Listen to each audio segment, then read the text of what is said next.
Hello friends, কেমন আছেন সবাই? এই যে বিশাল বড় ফ্যাক্টরি দেখছেন না, এখানেই তৈরি হয় বিশ্বের সবচাইতে দামি তেলের মধ্যে একটা অ্যাভোকাডো তেল। অ্যাভোকাডো ফল থেকে তৈরি এই তেল এতটাই জনপ্রিয় এবং দামি যে বিশ্বজুড়ে বড় বড় কসমেটিক কোম্পানিগুলো এটিকে তাদের পণ্যে ব্যবহার করে। কিন্তু খুবই কম মানুষই জানেন এই তেল কিভাবে তৈরি হয়, কোথা থেকে আসে, আর এই তেলের দাম এত কেন বেশি। তো আজকের ভিডিওতে আমরা একবারে শুরু থেকে নিয়ে শেষ পর্যন্ত দেখব কিভাবে মাটিতে পড়ে থাকা একটা অ্যাভোকাডো ফল রূপ নেয় এক বোতল দামি তেলে। এই পুরো প্রক্রিয়ায় ব্যবহার করা হয় অনেক ধরনের মেশিন, থাকে কঠোর নিয়ম।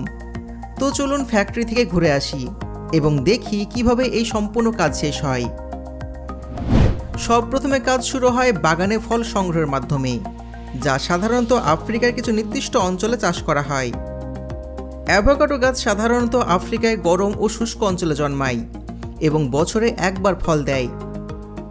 যে ফলগুলো পেকে যায় সেগুলো গাছ থেকে মাটিতে পড়ে থাকে, আর স্থানীয় শ্রমিকরা সেই ফলগুলো কুড়িয়ে সংগ্রহ করেন। সংগ্রহ করার পর ফলগুলো প্রথমে পরিষ্কার পানি দিয়ে ধুয়ে নেওয়া হয়। এরপর এগুলোকে রোদ্রে শুকানো হয় যাতে ভেতর থেকে নষ্ট না হয়।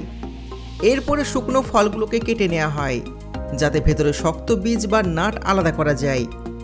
এই বীজগুলো থেকে অ্যাভোকাডো তেল বের করা হয়। বীজগুলো সংগ্রহ করার পর আবার ভালো করে ধুয়ে নেওয়া হয় যাতে কোনো ময়লা না থাকে। এরপর বীজগুলো আবার রোদ্রে শুকানো হয়। শুকনো বীজগুলো পরে একটা বড় মেশিন দিয়ে ভেঙে ছোট ছোট টুকরো করা হয়। এই টুকরোগুলোকে পরে ভাজা হয়, অর্থাৎ রোস্টিং করা হয় যাতে ভেতরের তেল সহজে বেরিয়ে আসে। ভাজা শেষ হলে সেই টুকরোগুলোকে ঠান্ডা হতে দেওয়া হয়। তেল নিষ্কাশনের জন্য ঠান্ডা হওয়া টুকরোগুলোকে পরে একটা প্রেস মেশিনে দেওয়া হয়, যেখানে চাপ দিয়ে তেল বের করা হয়। এই প্রেস মেশিনে প্রচণ্ড চাপ দিয়ে বীজ থেকে তেল আলাদা করা হয়। তেল বের হওয়ার সাথে সাথে নিচে রাখা পাত্রে তা জমা হতে থাকে। এই তেল সাধারণত ঘন এবং হালকা বাদামি রঙের হয়ে থাকে এবং এতে থাকে প্রাকৃতিক সুগন্ধি, যেটা অনেক সুন্দর হয়। তেল বের হওয়ার পর খোল বা খোসাটা আলাদা হয়ে যায়, যা সাধারণত পশু খাদ্য বা জ্বালানি হিসাবে ব্যবহার করা যায়, কিংবা গাছের গোড়ায় দেওয়া হয় সার হিসাবে। অন্যদিকে এই কাঁচা তেলের মধ্যে থাকে ছোট ছোট খোসার কণা, পানি আর কিছু ময়লা থাকে, যেগুলোকে আলাদা করতে হয়। আর এই কাজের জন্য ব্যবহার করা হয় ফিল্টারিং ইউনিট, যেটাকে সাধারণ ভাষায় ছাঁকনিও বলা হয়। এই মেশিনে তেল ধীরে ধীরে ফিল্টার দিয়ে পাস হয় আর ভেতরে ময়লা ও খোসাগুলো আটকে যায়। ফিল্টার করা শেষ হলে তেল অনেকটাই পরিষ্কার হয়ে যায়। এখন এগুলোকে বোতলে ভরা হবে। কিন্তু থামুন, এখনও সম্পূর্ণ কাজ শেষ হয়নি। এটা এখনও সম্পূর্ণ প্রস্তুত হয়নি। এরপর তেলকে রাখা হয় সেডিমেন্ট ট্যাঙ্কারে, যেখানে তেলের ভেতরে ভারী কণাগুলো নিচে জমে যায়। এই ট্যাঙ্কে তেল কিছুক্ষণ স্থায়ীভাবে রাখা হয় যাতে তেলটা পরিষ্কারভাবে আলাদা করা যায়। ওপরে পরিষ্কার তেল আলাদা করে নেওয়ার জন্য ব্যবহার করা হয় ডিকেন্ডার মেশিন, যা ধীরে ধীরে উপরের স্তর তুলে নেয়। এইভাবে নিচে ময়লা তেল বাদ দিয়ে শুধুমাত্র উপরের স্বচ্ছ তেল সংগ্রহ করা হয়।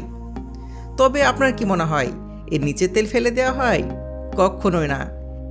নিচে তেলটাকে আবার দ্বিতীয়বার ফিল্টার করা হয়, এরপর সেটাও পরিষ্কার হয়ে যায়। এই তেল এখনও জীবাণুমুক্ত হয়নি, তাই জীবাণুমুক্ত করার জন্য হালকা গরম করতে হয় যাতে এটি দীর্ঘদিন ভালো থাকে। গরম করার জন্য ব্যবহার করা হয় হিটিং ভেসেল বা তাপ নিয়ন্ত্রণ কেটলি। এই মেশিনে তেল নির্দিষ্ট তাপমাত্রায় গরম হয়। সাধারণত এখানে 7 থেকে 70 ডিগ্রি সেলসিয়াস তাপমাত্রার মধ্যে গরম করা হয় যাতে ভেতরে ব্যাকটেরিয়া মরে যায় কিন্তু তেলের পুষ্টিগুণ ঠিক থাকে।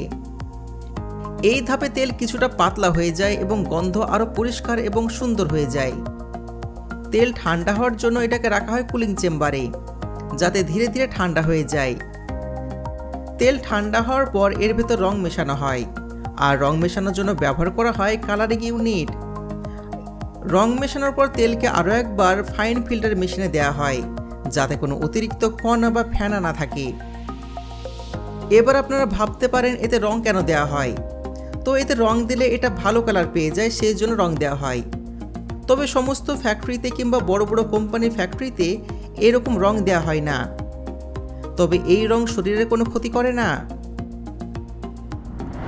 তো যাই হোক, রং মেশানোর পর তেলকে আরও একবার ফাইন ফিল্টার মেশিনে দেওয়া হয় যাতে অতিরিক্ত কণাগুলো বের হয়ে যায়। এরপর তেলকে পাঠানো হয় ফিলিং মেশিনে, যেটি বোতলের ভেতর তেলগুলোকে নির্দিষ্ট পরিমাণে ভরে দেয়। এই ফিলিং মেশিনে অটোমেটিক্যালি বোতল আসে, তেল ভরে আর ক্যাপ লাগিয়ে দেয়। বোতল ভরার পর প্রতিটি বোতলে লেবেল লাগানো হয়। এটা লাগিয়ে থাকে লেবেলিং মেশিন। সর্বশেষ বোতলগুলো প্যাকেজিং ইউনিটে পাঠানো হয়, যেখানে বোতলগুলো একসাথে প্যাকেট করা হয়। এই পুরো প্রক্রিয়ার প্রতিটি ধাপে আলাদা আলাদা মেশিন ব্যবহার করা হয়, যাতে কাজ দ্রুত, পরিষ্কার এবং মানসম্মত হয়। আর এইভাবে অ্যাভোকাডো বীজ থেকে একেবারে দামি বোতলজাত তেল তৈরি হয়ে যায়, আর যেটা আমরা বাজার থেকে কিনে ব্যবহার করতে পারি। এখন আপনারা অনেকেই হয়তো ভাবতে পারেন এই তেলের দাম কত। তো আপনাদের বলে দিই, তো এই অ্যাভোকাডো তেলের 1 লিটারের দাম প্রায় 2 থেকে 2.5 টাকা পর্যন্ত হয়ে থাকে। কিন্তু এই তেল আপনি নর্মাল খাবারে ব্যবহার করতে পারবেন না। যেভাবে আমরা সরিষার তেল, নারকেল তেল কিংবা সূর্যমুখী তেল ব্যবহার করে থাকি, ঠিক একইভাবে আপনারা এই তেল ব্যবহার করতে পারবেন না।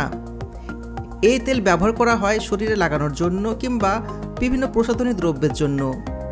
তো কেমন লাগলো আজকের ভিডিও অবশ্যই কমেন্টে জানাবেন।